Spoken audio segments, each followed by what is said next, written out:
Nakushukuru sana Bwana Juma Hayo kwa swali zuri, swali ambalo linaenda kujenga mfumo mzima wa kuelezea Soccer School, Young African Soccer School. Ni project ambayo tumeianzisha na kama wote tunafahamu ni mfumo wa academy wa kufundisha watoto ambao waliokuwa na vipaji vya mpira na wasiokuwa na vipaji vya mpira. Kwa huu ni utaratibu ambao tumeuanzisha na dhamira ni kuleta elimu ya mpira katika umri mdogo. Kwa nini tunafanya hivyo? Kwa sababu kwanza tunaamini umri mdogo unaweza kushika vitu kwa wepesi zaidi kuliko umri mkubwa na kufundishika kwa maana nyingine.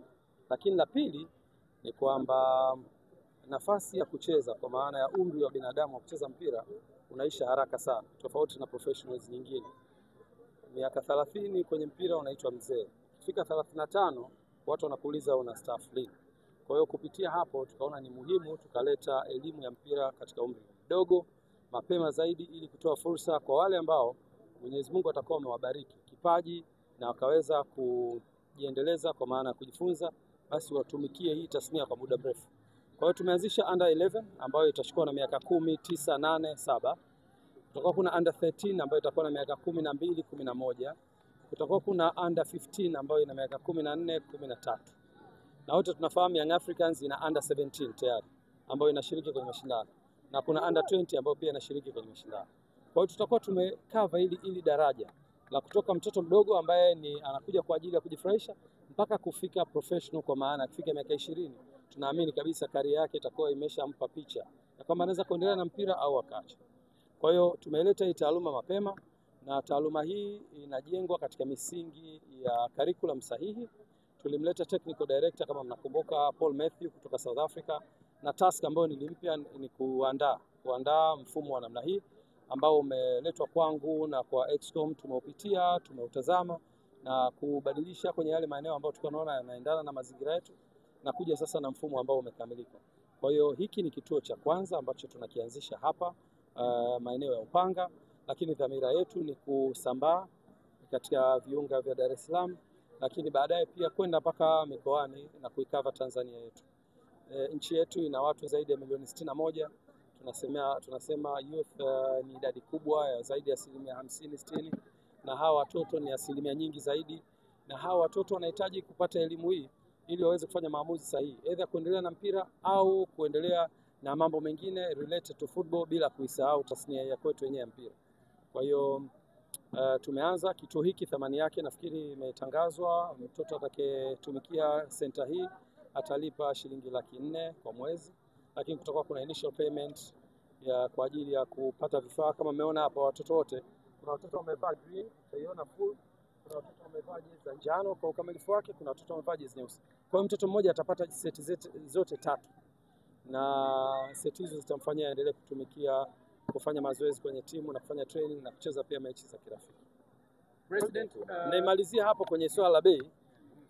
Ukiishia hapo tumeshaanza kufanya registration ya wazazi na vituo vitakuwa zaidi ya hiki. Kwa hiyo kuna baadhi ya vituo vitakuwa na bei ya chini zaidi. Kuna study ambayo ilifanywa na Harvard University na inatumika pia, nimeona same model wanaitumia Aga Khan Hospital. Wana hospitali zao ambazo ukienda kama Upanga pale Aga Khan kuna bei yake ambayo iko premium kidogo, lakini wamefungua branch Masaki ambayo bei yake iko juu kidogo kulingana na mahitaji na wanasema economical stability ya ile eneo.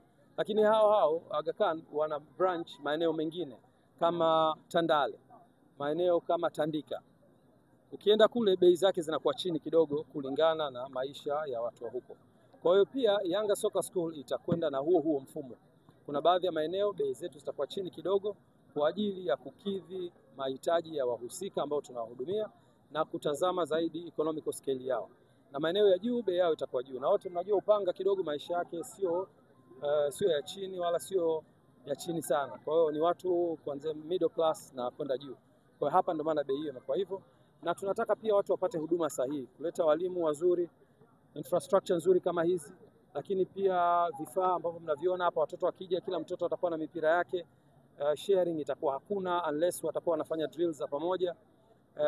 Usimamizi mzuri, mtoto wako akija atakuwa salama, hataweza kuchukuliwa na mtu mwingine. Tumeandaa utaratibu mzuri. Kwa hiyo kuna supporting staff kubwa kwa ajili ya hii miradi. Ndio maana pia tumeweka gharama ili kukidhi gharama za uendeshaji wa hivi. Na nichukue fursa hii kuwaalika wazazi wanaopenda watoto wao wajifunze mpira.